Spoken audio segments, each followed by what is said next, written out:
My first presentation, I'm going to have each of our panelists do a quick introduction to set the stage for our discussion, and then we'll have a panel discussion amongst ourselves, and then I'm most excited about hearing from each of you and getting to your questions and discussion.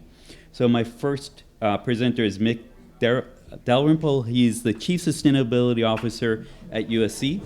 He's helping them to reach their ambitious Assignment Earth sustainability goals. Before joining USC, he was at Arizona State University, helped them achieve their carbon neutrality goals 6 years early. And Mick is also a film screenwriter and author of over 50 published green building and sustainability articles. So you can talk to him about film writing next. So Mick, come on up and tell us about what you're doing at USC. Thank you so much. All right, thank you. Very excited for this panel. So it's good to be back here at Verdexchange. It's here the very first year I arrived in LA about 4 years ago after a 35-year hiatus. So I'm going to talk, basically this is about circular economy like implementation, and Coby's got a great thread here, so you'll see the thread, it'll evolve. But I'm going to go from kind of big picture to small picture as far as the USC campus. So Assignment Earth is our sustainability framework through the LA 28 Olympics and some of the goals that go beyond that. It has 5 pillars. You see them here: education and research, inclusion, operations, and engagement. And then we have 27 specific goals underneath those 5 pillars. Relative to most of the goals are in the operations realm. Specific to circular economy, in waste, we have 3 goals. We actually are now cutting those down to 2, and it's because of some data issues relative to conversions from volume to weight that our waste hauler does, that we're unable to attack our A version goal without basically working against our diversion goal. And it gets into a lot more detail than that, but just leave it at that. So we actually have circular economy built into some of our sustainability goals. As far as progress goes, we're doing pretty well. We've reduced our emissions by 50% over our 2014 baseline, that's for scope 1 and 2. We've also surpassed our water goal, was to reduce our water usage by 20% per square foot of building space by 2028.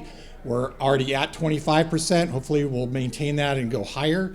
And then our waste diversion is at 54%. And one of our signature programs relative to zero waste circular economy is that we got rid of single-use plastic beverage bottles.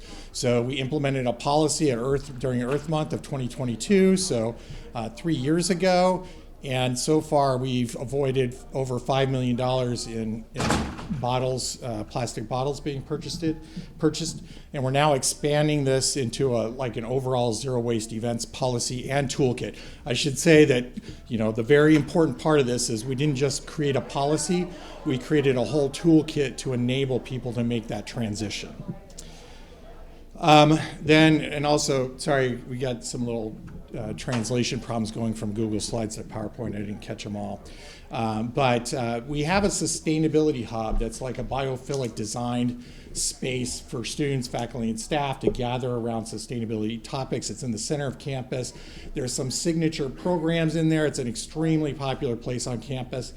Tommy's Closet is like a clothing exchange. People donate clothes and then students come in one day a week.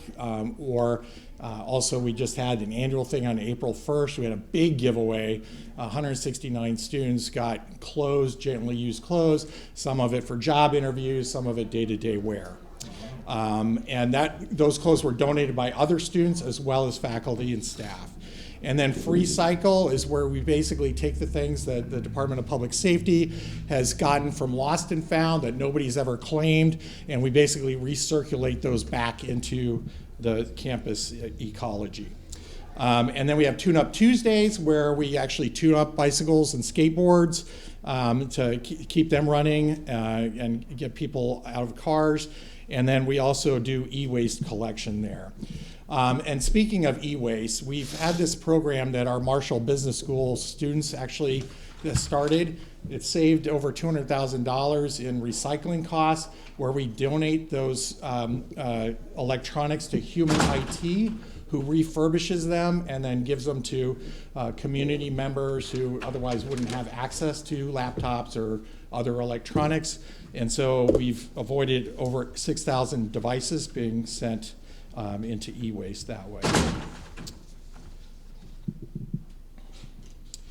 Okay, so another implementation that that our hospitality, for those of you who are not that familiar with USC, it's a large organization, but it's a very decentralized organization. And what's really nice is the assignment Earth and sustainability is getting woven throughout all the different operations. So our dining services is basically a leader in sustainability, and they implemented a reusable takeout container. They did a pilot last year, then they expanded it to all of the dining halls, and now they're expanding it to our food court and to events and to retail spaces. And they basically have diverted in the pilot program. They diverted over 3,000 pounds of landfill waste, and they had a 99% return rate on the bowls, on the takeout containers. Oh, it started going ahead. Okay, the Coliseum has won all sorts of awards for their sustainability. They've achieved a 90% diversion rate that's fairly consistent. They received 90%, but they actually expanded some of what they started taking in additional stuff from outside of the Coliseum. And so they've won awards about 4 times for zero waste. And the first three home games of 2024, they diverted 28 tons of waste. The program costs $30,000 a year, but then they get $16,000 to $20,000 in recycling credits, and so it basically comes close to paying for itself. They just got a biodigester. They do cooking oil upscaling or upcycling to turn cooking oil into glycerin for soaps in the luxury suites. And then they also donate food through a local church if there's excess food after a game or an event. And then all the food trucks and all of the concessions have gone to compostables. And then they also do vendor training. And then also they started a reusable cup for beer and wine, and they have a 99.5% return rate on that. So that's now being spread into other parts of campus. Our textbook program, I could tell you about all sorts of textbook recycling and used textbooks and things like that, but starting next fall, we're going all digital. So we will eliminate hardbound textbooks unless somebody needs an exception for that. And then also our lab program, we have a pretty robust green labs program that our environmental health and safety has kind of taken the lead on. And they have done a complete RFID inventory of all chemicals on campus. So now they have a complete inventory, and they're now creating swaps so that labs that have excess chemicals that somebody else needs, they can share rather than buying more, which of course raises all of our hazardous waste costs. So there's all sorts of different aspects of that. They've got glove recycling as well. And then they've got centralized waste bins. And then finally, our Keck Medicine unit, which is basically half the employees of USC, is just doing amazing work. Here's just a few of the posters that they've created that help. So they're doing a reusable gown pilot where they can reuse the gowns up to 75 times instead of the disposable gowns that the industry has kind of moved towards. They've reduced anesthetic gas emissions by 70% in the operating room. They've reduced waste in the operating room significantly. And then they also have implemented a single-use medical device recycling refabrication program. It's from Stryker, one of the suppliers. So these devices that are $1,200 to $2,000, they get used once and then get thrown out. They're actually taken back, they're refurbished, they're certified, and they're returned. So that's just an example of some of the programs that we've got going throughout different aspects of the university. And again, the really nice thing is there's a top-down, a lot of leadership from President Folt, but then also it's really a lot of ground-up work, and it's basically people seeing themselves as potential participants in the circular economy, how can they do more? And so whether it's from the Peace Garden and it's composting to it's somebody actually just putting things in the right bin, there's a lot of people trying to make it happen. Thank you. Fantastic. So that was an incredible deep dive into all of the challenges that a large campus like USC has implemented to bring about a circular economy. And I'm just glad that Mick can share some of those details about things that we don't even think about in the medical side of USC's campus and in campus life for students. So the academic presentation will be followed up with Scott, who's going to talk about what can be a citywide solution from a business perspective. So Scott is the CEO of Sierra Energy. He's a seasoned leader there with more than 30 years of experience in project development, execution, engineering, and supply chain with companies like Dow Chemical, Kellogg Brown and Root, owns Corning, Acre Solutions, Husky Technologies, and Omni. And at Sierra, he's leading the development of what they call the circular fast ox gasification technology. That's going to be able to divert waste from landfills and transform it into high-value renewable fuels and chemicals. Really exciting technology, and I'm pleased to have Scott come up and give his presentation. Thanks, Coby. Happy to be here, and this is my first Verdexchange conference, so I'm really enjoying it. Yeah, I'm gonna, as Coby said, so I'm the CEO of Sierra Energy. So we're a California company based out of Davis, California, and the company's been around for really since 2004. Invested about $75 million in this technology and have developed it. We have a pilot scale facility, which is 10 tons per day, or 10 metric tons per day, which you can see in the picture there. That's in Fort Hunter Liggett in Monterey, California. So that's been running since about 2018. We're about to install our Generation 2 technology, which again is 10 tons per day, and then we're going to go commercial to 100 tons per day. So today I'm going to talk about the technology and kind of how it solves two problems. One, a waste problem or a trash problem, and then also a problem with global warming. So here's a diagram of our technology, basically. So it's a gasification technology that takes waste or trash or all different sorts of waste, which you can see on there. It was really designed to handle municipal solid waste, but it's very flexible and can handle a wide range of wastes, including hazardous waste. And then our technology is a gasification technology that converts that waste into syngas. And it's not incineration, so it's not combusting the trash, it's gasifying it basically and converting it into, syngas is primarily carbon monoxide and hydrogen. So with that syngas, we can produce a whole broad range of products, which you see a lot of them up there. And we partner with, there's like established technologies to go from syngas to these other products. And most of these technologies have been around a long time, so they're established technologies. But you can see a whole host of things that we can use the syngas for. A big one is with, it can replace syngas generated from natural gas in ammonia plants and refineries. It can be used as direct heat in industrial furnaces in steel and cement. We can use it to generate renewable electricity. Green hydrogen is a big one now. Renewable methanol, renewable natural gas. Both of those can be like fully circular because you can take the methanol and natural gas and go back into plastics. Renewable diesel, sustainable aviation fuel, and we can also do carbon capture on some of our products to capture the carbon dioxide that comes out, so to make it even more sustainable.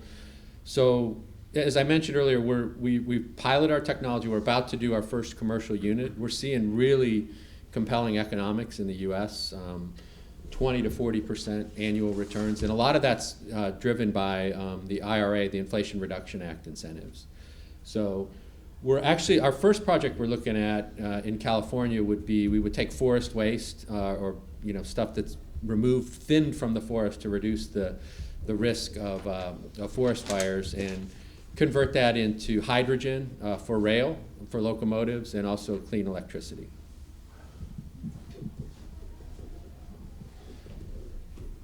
So our technology solves a landfill problem. We can accept raw municipal solid waste or any fraction of that thereof. And what comes out of our process comes out of the bottom is just an inert stone. So again, it's not incineration. With incineration, when you're burning the trash, you have a hazardous ash that you have to dispose of and hazardous air emissions. We don't have any of that. So it addresses that. A lot of the problems you see with the growth of landfills are, first of all, there's a lot of methane emissions coming off of landfills because all the biodegradable material in there, organic material, gets buried and decomposes anaerobically. So you have a lot of methane and global warming emissions coming off of landfills. Another problem with landfills globally are a lot of them are not sanitary. They don't collect the leachate, so you've got pollution and disease coming out of these landfills, and you have a lot of plastic leaking out of landfills and into rivers and oceans with microparticles that are getting into our food. Just a little more about how we avoid and reduce methane emissions from landfill and why we're, in most of our applications, actually carbon negative. We're pulling more carbon emissions out of the environment than we're putting in. And that's when you take our projects end to end. So again, as I mentioned earlier, you can see in the picture there that landfills, they just stack the waste up on top of each other. So anything that's in there, any food, any paper, any cardboard, any wood, over time it's going to degrade. There's no oxygen, so it degrades to methane instead of carbon dioxide. And that is 26 to 80 times worse than carbon dioxide. So you can see a little balance there. Even though, so we get credit for avoiding those methane emissions because we don't have them in our process. A lot of our projects, it could be a renewable fuel, it could be something like diesel that eventually gets combusted and releases carbon dioxide. But the net of that, because you're saving so many emissions on the methane side, you're actually reducing the global warming impact on the environment.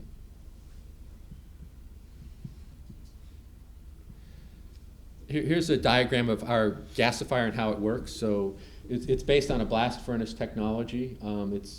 It's operated at extremely high temperature. It's 4,000 degrees Fahrenheit at the bottom. So you have your solids coming in the top, and it's a fixed bed gasifier. You put in oxygen and steam on the bottom. So the syngas comes out the top, but the key thing is what comes out of the bottom. So that's basically, there's no carbon in that. It's all the inorganics and inerts. But any metals or any potentially hazardous components in there, it comes out as a slag. It's basically like glass. So we've done extensive testing on that, and that material, it's like a stone. It does not leach out. So there's no hazardous material that leaches out. So you can see a couple pictures there. The one is this is at our pilot facility, which is this. It looks like molten glass coming out, going into a trough and getting cooled. And then this is what it looks like in the bottom picture when after it's been cooled. It's an inert stone. So because of the high temperature of the gasifier and the fact that it's an inert stone coming out, we can handle a lot of very difficult to process waste in a way that basically eliminates the hazard, and there's no hazardous residue. So I've mentioned a few here: non-recyclable plastics, painted and treated wood waste we can take, PFAS contaminated biosolid. That's one we're working on. So that would be, we would inject that into the bottom of the gasifier in kind of a liquid stream, and the high temperature would take care of that. So we can process these and turn these into valuable products. Stuff that I mentioned earlier, renewable fuels and chemicals. This can even be part of a circular solution. And with our projects, we can also, if we're making electricity or hydrogen on site, we can capture the carbon dioxide and find a use for that and prevent that from going to the atmosphere. So our parent company is Sierra Railroad Company, which has the lowest emission Tier 3 fleet in America. They're an environmental leader.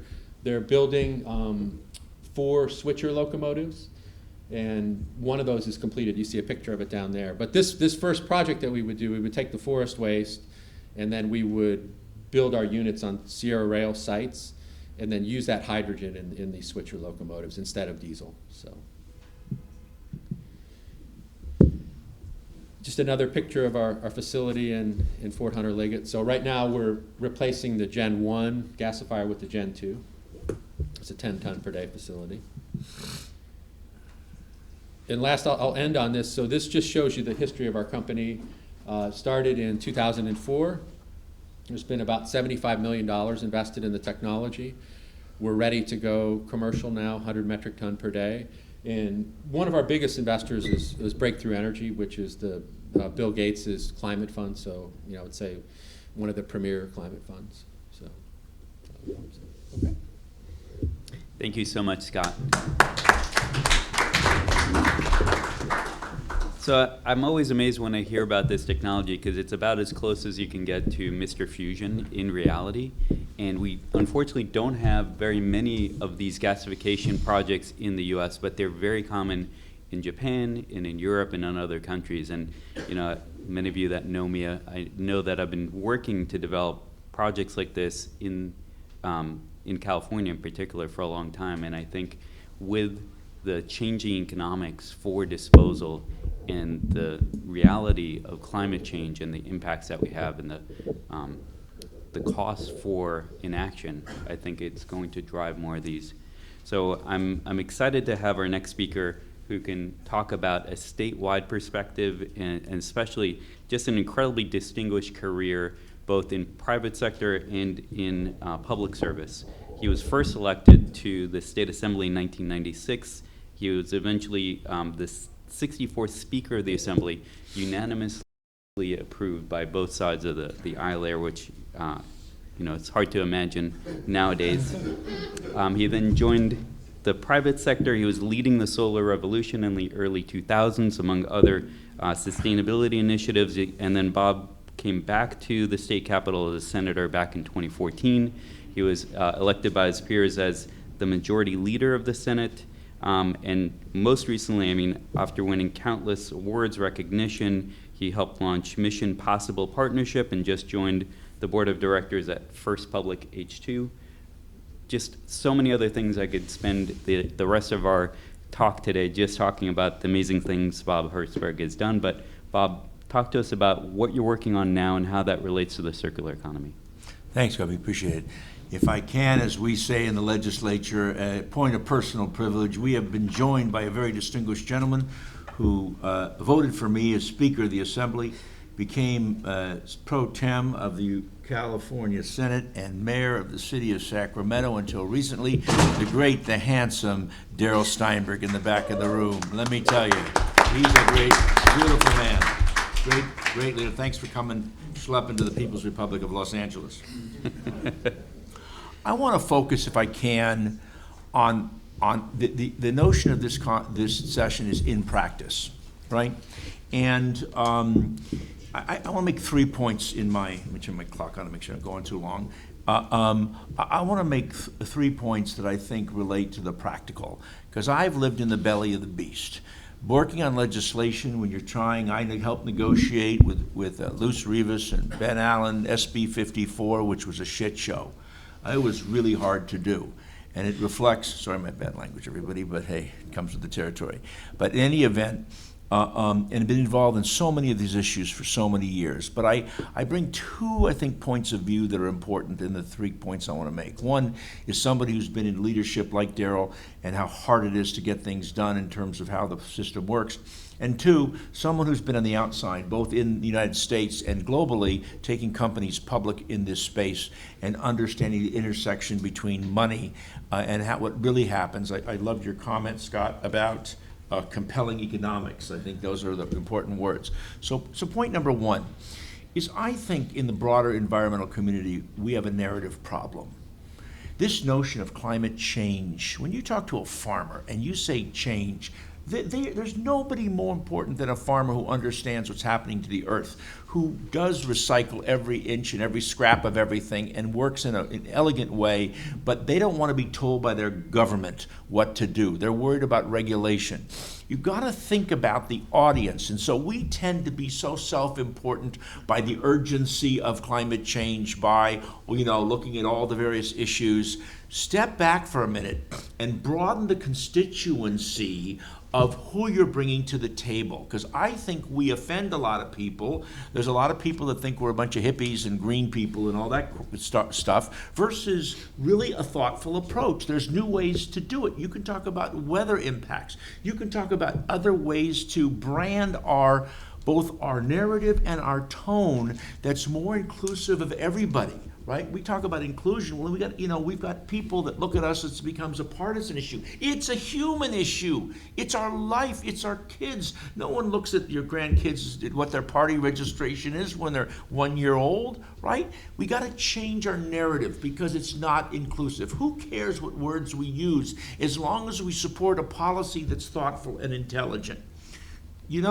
Two, it really is about compelling economics. Right? I'll never forget talking to my friends at KB Home when they did a big greenhouse with all the green stuff and all the fancy stuff. People walk in and they say, where's the green countertop? Where's the marble countertops or the granite countertops? When Arnold Schwarzenegger came on the Capitol steps and brought a family from the Central Valley and put a big crusher and crushed their truck and gave them a Prius, 2 weeks later they got rid of the Prius and they bought a truck.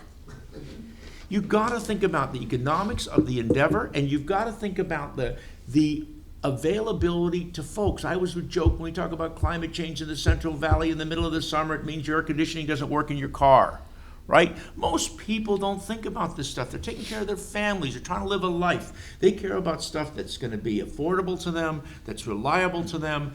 And for companies, as I travel the world and try to raise money, it's like, forget all the damn government subsidies. How does this thing make money?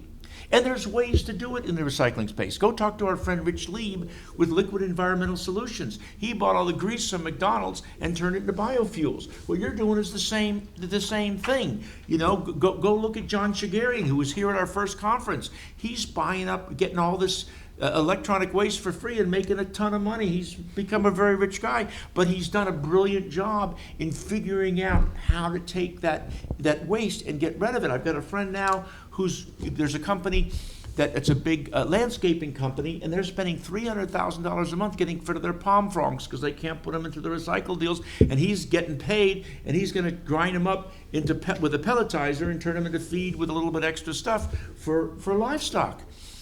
Is a billion creative ways. But what happens is somebody, particularly like me, who's a government dweeb, we think about, hiring a lobbyist. We think about government deals. When I was working in my solar company with Elliott Abel way back in the Wayback Machine, we went and sold a solar between the mullions and the panels in Las Vegas for the MGM Grand, because they wanted to have these windows the things that came up and down to keep the heat out and save them $3-4 million a year. And we put our solar across the window, and we charged a button battery for $75 a watt, when all these other Putzbergers are chasing $1 a watt. Right? It is this creative genius, but not to be lost on how important it is to make money and create this stuff in real sustainable ways. So the narrative, the sustainability, and the last thing I would suggest is that the environmental community in the last many, many years in which I've been involved in, I've become a cancel culture. If you can't engage in an honest conversation. If you want to talk about other things that aren't perfect. When I was involved with the negotiations at SB 54, Ben Allen tried for 3-4 years to get it done. I had to bring people to the room and bang them around and do what you had to do. And I got beat up because a lot of the solutions that we came up with, people weren't happy with. Now you've got Cal Recycle's got a number of other issues, which is separate. I wasn't involved in that. But the point is that you've got to bring people together. You've got to listen and respect other people's points of view. And the environmental community has changed its own narrative and how they deal with people. If you don't do exactly what they say, if you question what they do, that you want to offer a new and alternative idea, you get shamed for it. all right? And that's what's happened. It didn't used to be that way 25 years ago when I was doing the energy crisis stuff, but it's become that way now. And so the idea of invention and creation and innovation requires that rough and tumble. It requires the engagement. It doesn't require perfection at every level. It requires an incremental improvement. If you look at the cost of what solar cells cost, 20 years ago versus what they are now, it's 0.001% of what it was. Same thing in the hydrogen space. Same thing in terms of people making money in the whole circular economy. But I just share that with you as somebody who spent a lot of years, in the belly of the beast in government and seen some of its shortcomings, someone who's been in the private sector pretty significantly and trying to figure out how to make this stuff work. It is doable. It is brilliant. It is smart. Feedstock is free. The value of the value of all of this recycled material is incredible. Look at Scott's company. There's so many examples of that. I just want to change the focus a little bit because our mission is perfect, and noble and right. We just have to change how we do it. Thank you. Thank you so much, Bob. Yeah. Bringing some really important grounding to our discussion, and not just for the circular economy. I think that's relevant for everything we're talking about these last few days. So I'm really excited to have our final presenter today, Okko-Pekka Salmimies. He is the Consul General for the Consulate of Finland, and he's going to bring an international perspective to the discussion. So we're covering from the ground up all the way to international. Ambassador Salmimies took up his duties as Consul General of Finland in Los Angeles back in September of 2021, and he represents Finland in 13 Western U.S. states. He is an expert in international trade and economy-related questions, especially valuable today, and he joined the Ministry for Foreign Affairs of Finland in 1997. So I'll turn it over to you to tell us about what it's like seeing the U.S. and perspective from Finland and from Europe about the circular economy, which really has been well ahead of us for a long time, and hopefully California can catch up. Many thanks, Coby, and it's a great pleasure to be here and address this particular topic. I would like to start by, since I consider that Finland is kind of an international reference to the discussion we will have today, so I try to be helpful from this aspect. But I also want to underline that it's for certain reasons we have been focusing here in Southern California, and especially in Los Angeles, in green and digital transition. And inside the green, circularity is something that we are very fond on. Why?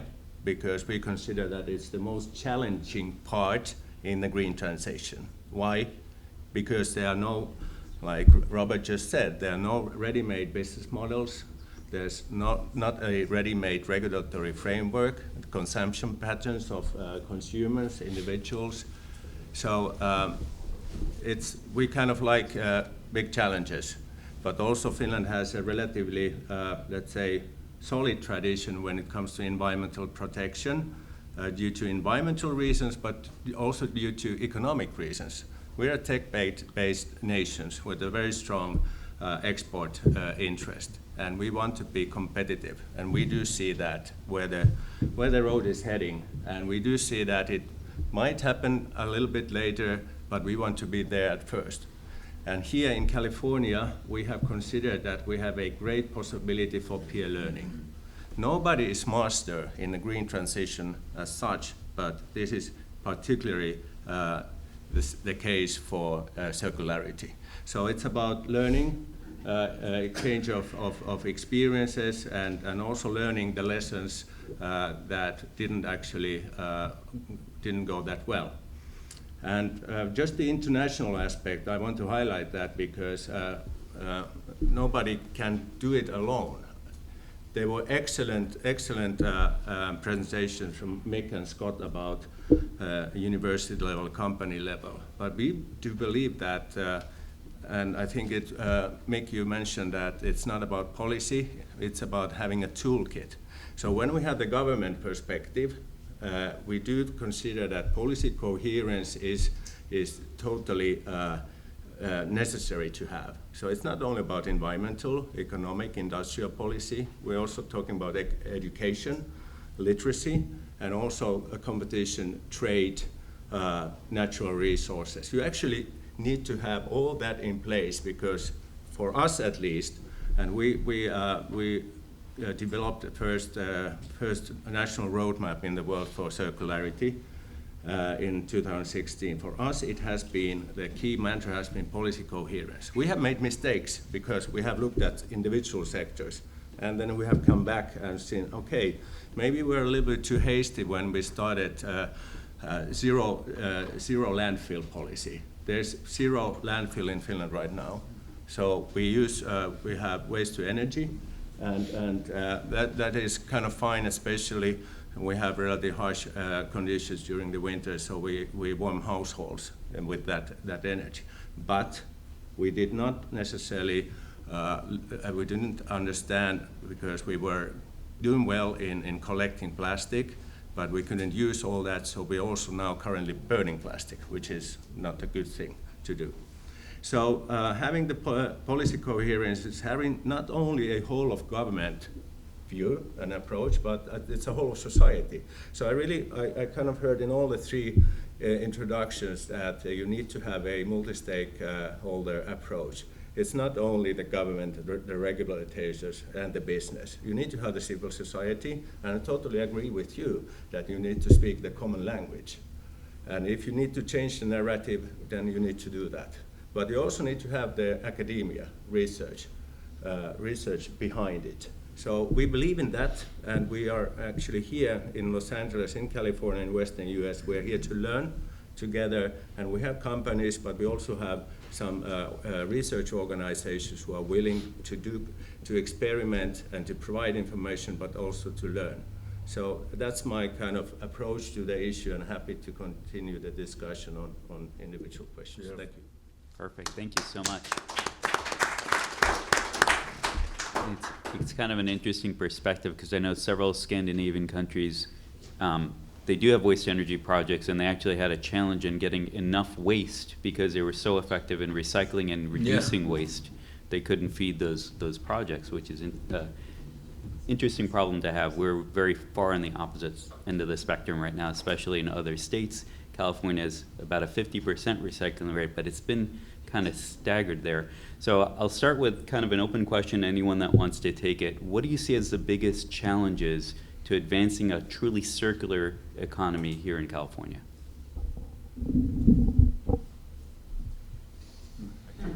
So I guess from our perspective is as a new technology, even though we can show really good economics, it's getting someone to do that first project, because they're going to view that as technology risk of going from, 10 to 100 metric tons per day. So it's finding that I think that to me is the biggest challenge. And then, of course you've got challenges with getting permits, but those are things that you can overcome. So for me, it's finding that first adopter that's willing to take that risk. Yeah. I think for me, from looking at it more from the product side, it's such a multi-layered system, right? There's local issues, local systems. We've got issues even with waste haulers and things like that. And then you've got it. Then you're dealing with state, and then your national, international manufacturers that are selling goods around the world. One of the big issues that I see is product labeling. If we just had more transparent labeling as to what something is made of, and I know that because I've worked in marketing departments before, the marketing department, they want to sell the product, right, and the brand that is conveying this feeling in you that you want to buy the product. But it's so difficult to see. Our biggest challenge is getting people to put stuff in the right bin, and it's not because they don't want to.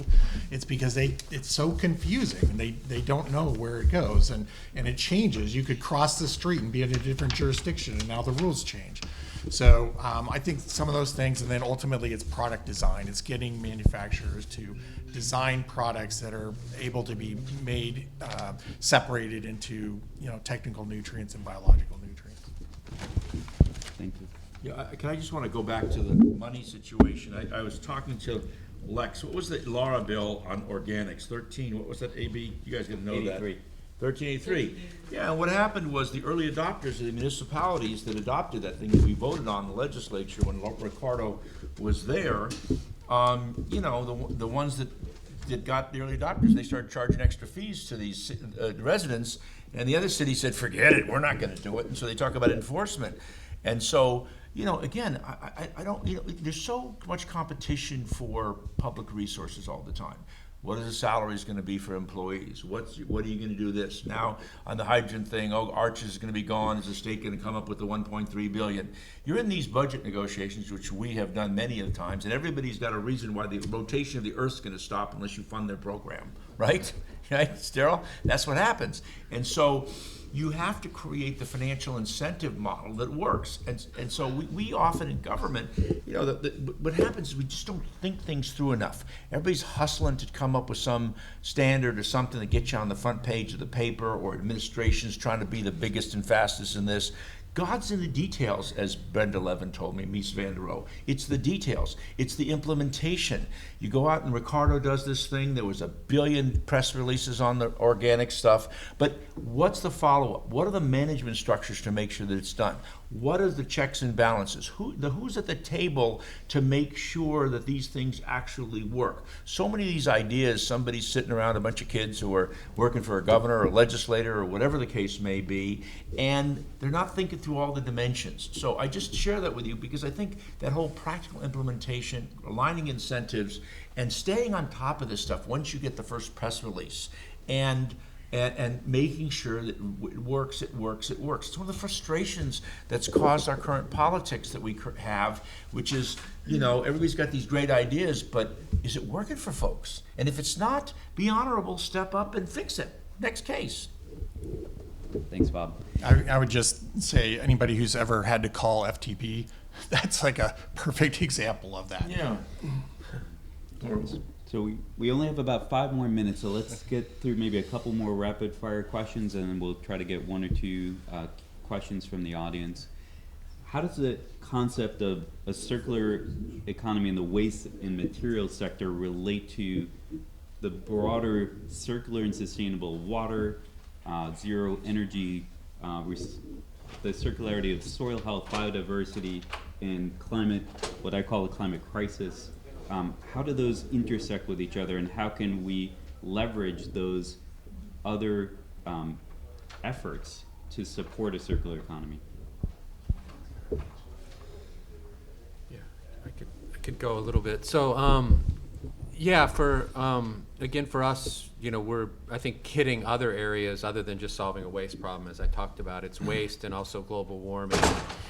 I think, you know, one thing is you know, that would help us too is the more recycling happens, the more like with landfills, the more, because we compete with landfills for our waste basically, and for us, waste is actually a revenue stream because we get paid tipping fees. So, you know, if you put in policies that, you know, to me it has 2 effects. If you charge a higher tipping fee to go to a landfill, right, that's going to discourage people to send waste to that landfill, but it's also going to help, you know, companies like ours that are trying to take that waste as a revenue stream and do something good with it. So I think those are probably the biggest. I think the other thing that is sometimes difficult is getting a permit for one of these facilities. Even though you're trying to do something good for the environment, it can be very difficult and take a very long time. So, Well, just very commenting on, let's say, from the Finnish perspective, and not I'm an observer here, but at least to our experience, we do think, as said, that the economy and economic issues should be prioritized. But at the same time, if you want to have a change, and if you want to have a quicker than a slower change, you cannot leave it at this stage to the markets to decide. And this concerns also the vested interest in the industry. So I think the business needs to be included. It needs to be actually as in a co-driver's seat, maybe even co-producer seats, and it needs to be accountable. And so it's not an easy job, especially if you're talking about a state of 40 million. It's easier perhaps to do that in a country like Finland with 5.5 million. But it at least is kind of test beds and experiences, and I think there might be interest to deepen this dialogue and what has actually then caused the change to what effect. So this is at least our kind of lesson learned, that we need to have business in the co-driver's place, and they need to be accountable, and carrot and stick, and not only carrot, also stick. Bob, do you want to build on that? Like, California tends to pile on regulations, and we talked about this a lot yesterday and today, that there's so many regulations, and it's not just setting what the goal will be, but the pathway that businesses have to follow to get to that goal.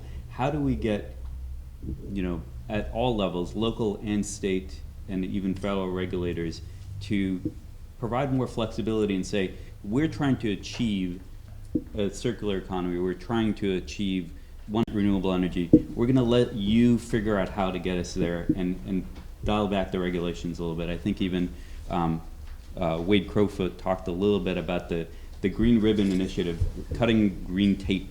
How do we do that more? Well, it's just, we live in silos, and so every group comes in and says, this is a great idea, fix this problem, this is a great idea, but no one's looking at the holistic picture. There needs to be, what I wanted to do, I couldn't get it done, was to basically have, a dozen hearings on every bill that brings everybody to the table, have a metric that looks at the big picture that says, okay, you're weighing this value to add this, but what does it do to the whole picture? Have everybody at the table, but the way the system works, and also the way governor's offices work, and the way the regulators work. I was on the phone the other day with the privacy agency that helped put together, and they're like talking about adding all this stuff on. Like, wait a second, what's all the impact that it does to a person who's running a company and another layer of something? How does that weave in, and what are those priorities?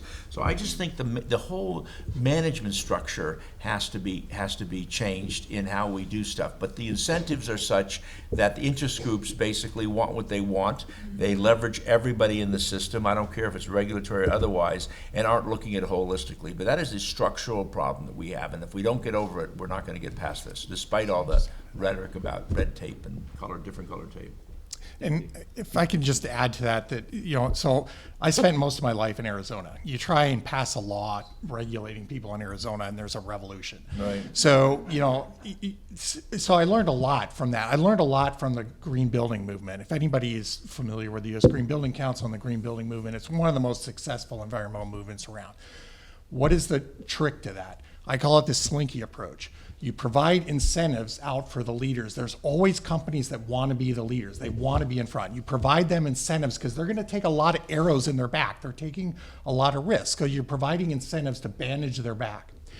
Once those leaders go out there, eventually the second movers come along and they'll follow the leaders. Then eventually the mass will follow because, hey, this is where the industry's going. Then what you've got holding everything up is the laggards that are going to be the bottom dwellers that are just trying to do anything other. Yes, the Luddites, the lowest cost movers. So the leaders can't go any further with these people dragging the market down with the lowest price. It's too much of a price gap. So then that's when you come in with regulation and you chop off the Luddites and you say, this is the minimum now, this is the new minimum standard. And you don't get any revolution from the rest of industry because they've already moved in this other direction. That then frees you up to move the incentives out further. And that's how you move a market. It's a slinky approach. And I think it's extremely effective. It's a combination. It's not, we're going to come in and just write a law and then not figure out how to implement it. We're gonna provide the leaders with the incentives so they figure out the solutions. Okay, so I think we have about a couple of minutes. We're going to do 2 questions, but real quick. Yes, go ahead. Over there. Specifically for Bob, SB 253, SB 261 are in motion about carbon accounting. If you're doing business in California, Landspear has put forward something called SB 755, which is if you want to do business with the state of California. Yeah. How do we put basically in an RFP process, tell me your scope 1, 2, and 3 emissions that you want to sell to the state of California, and tell me if you've analyzed your risk? You can't. Why can't you? Well, because I just think it's too, especially out of the state. How are you going to do that for the out-of-state one? I apologize. I've been doing this for so many years. I can't remember numbers from a hole in the wall. I don't remember issues because there's 50 SB2 whatevers. But there are like 150 suppliers. Is this the Wiener bill and the Stern bill? Combination of it, Yeah, and then what's the other one that's coming out? You said the third one? 755. Who's that? If you sell to the state of California, you want to continue to be a supplier to the state of California. Right. Tell me that you analyzed your own climate risk as a supplier. Well, I guess my question is, again, going back to what I said, in terms of analyzing all of the various layers of stuff that you've got to do, what's the relative burden? Can you create this in a way where you're achieving the public policy objective without so burdening the company that it just becomes ridiculous, right? You need to take that deeper dive about it. That's one of the problems. Everybody looks back and says, oh, I want to achieve this great goal. Okay, what are the deliverables? How are you going to get it done? What is the cost going to be? What are all the other things that you're doing? What are the other competitive environmental factors that you're looking to, and how do you weigh those, right? And I just think that that analysis then helps inform what that decision is, and a mechanism, an implementation, and a course correction, adjusting mechanism to make sure that it really works. Because what ends up happening is you just pile the stuff on, everybody blah, blah, blahs you, and you don't really get stuff done. It becomes a real problem. And the litigation and all the other stuff, it's all about implementation and course correction, in my judgment. Great answer. You have one last quick question? Go ahead. So, Gabby, with the California Department of Toxic Substances Control, one of our missions is to look at how hazardous waste is managed throughout the state and look into the future for how we can do things differently. Necessarily, hazardous waste and solid waste are sort of sister issues. And I appreciate all the comments today about how all these different frameworks are disparate, they're not connected, we're not thinking about how we can leverage everything. So I'm wondering if you have advice to anyone about how to leverage academic, public-private partnerships to move these things forward, knowing that government is always going to follow behind these things. They're always going to lag. Who wants to take it? That's a great question. Just ask, do you have a roadmap? Do you have a comprehensive, you talked about holistic comprehensive action plan. Do you have it? If you have, then you have probably also the stakeholders included. Participate, I don't know. In collaboration, you have to have bridge builders, people that are willing to reach out and connect the different dots together, the different systems together. We've got a couple of those at USC. One of them is called Public Exchange, to try to get the science out of the ivory tower and get it applied to the people, the policymakers and the NGOs and the businesses that need that knowledge in order to make better decisions. So the Solar Canals Project is a good example of that. It's basically a bunch of bridge building with 7 different universities, but all sorts of different government agencies and nonprofits to really work out how could we use solar panels over the canals to reduce evaporation, generate renewable energy where it's needed. Can I say one other thing? Let's talk about your agency to be particular. So I've worked with you guys in the private sector, I've worked with you guys in government. What happens is you get all these brainiacs in there that see this little piece of the world and they're inflexible. The culture is problematic in terms of, you talk about collaboration, because you have to solve my problem, you have to fix this. I just worked on something recently with you guys where some new person comes in and changes the game after you guys have been working on something for 30 years, and ultimately they were flexible, but it was trying that inflexibility. And that's just not with your agency, it happens across government. And so I think it's, as you were saying, culturally, in terms of society, which I completely agree, but also culturally within a government, to create that level of listening and flexibility, the understanding the other needs of the other factors in the big architecture of whatever the problem you're trying to solve. Because that's a huge problem. It's like with Cal Recycle now in terms of what they just did with SB 54. There's just this rigidity that occurs as a result of expertise in a very narrow area and not a culture of listening and collaborating. Those are words that we use all the time, but it's very difficult to see it happen. I collaborate by bringing them in a room and pushing them hard. You got to do that. That's how we got SB 54 done. Well, it's a perfect way to end this session, because Verdexchange is about bringing all these different silos together, putting them in the same room, having conversations across all these different disciplines, different jurisdictions. I hope you continue doing that. Thank you so much for being part of Verdexchange, and please help me thank our amazing panelists.